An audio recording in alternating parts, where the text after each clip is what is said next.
And Right. so that needs to be approved. But I know Chris Wright. He's a nominee for the new, energy secretary of energy, and he's super pro liberty guy, but super pro cheap energy guy, and he's pro nuclear. So I think we have some really great people who care about this. We're going to be fighting hard for it. Gavin, what's your read on it? Yeah, what's your read on energy and the blockers? Yeah, I mean, more nuclear, more better. I agree with everything Joe said, and the only thing I would just add is it is the most environmentally friendly kind of energy source. it's In the some most ways, green. it's even Yeah. more. Yeah. I think it is highly likely that in my lifetime, the world just runs on solar. Like if you just, we all know compound interest is the greatest force on Earth. But if you just look at the rate at which photovoltaic cell efficiency is compounding, battery efficiency is compounding, and people make these balance of system arguments. But it will never be as cheap as nuclear, but it will likely approach coal. And I think a lot of the world will run on solar, but that's going to take 50 years.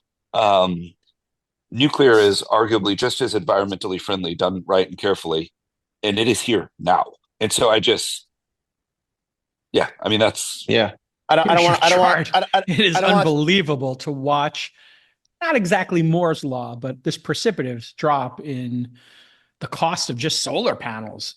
Solar is very impressive, but in some ways, to me, it's a little dystopian to think about all these forests just covered with this stuff. And I think it's great. It's rate limiting. It's rate limiting. You have to have many acres rolled out, and with nuclear, you can have a building that can power the equivalent of many acres. So The answer is both. the answer is both, but it is Right. like Elon has tweeted many times about the tiny fraction of deserted desert areas of America Yeah. that need to be Fair. covered with panels, and then you Fair. put in batteries. there's still a space limiting. Let's just fast forward 100 years on planet Earth, and if you look at the past 100 years and the 100 years before that, energy demand, even on a per capita basis, has this nonlinear kind of scaling problem.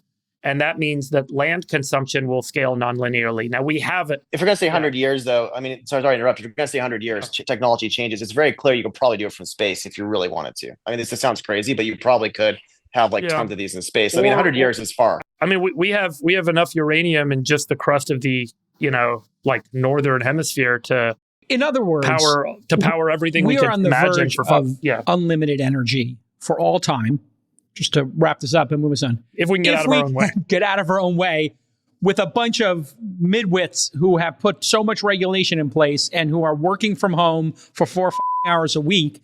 If we can just get them out of the way, then maybe we could approve some nuclear reactors and a little more solar batteries. Did you just call government workers midwits? Is that what you just No, said? just the ones who are blocking shit. If you're not blocking shit and you're working 50 hours a week, God bless. A lot of people working hard in the government. That's exactly my point. But there's some number of them who are just obviously do not see the forest through the trees. By the way, on that point, Jake, it is interesting. Texas is the #1 solar producer in the country. And it's not because everybody there is more environmentally conscious. No, we're not that liberal here. It's just, it's easy to build stuff in Texas. You can build solar power plants.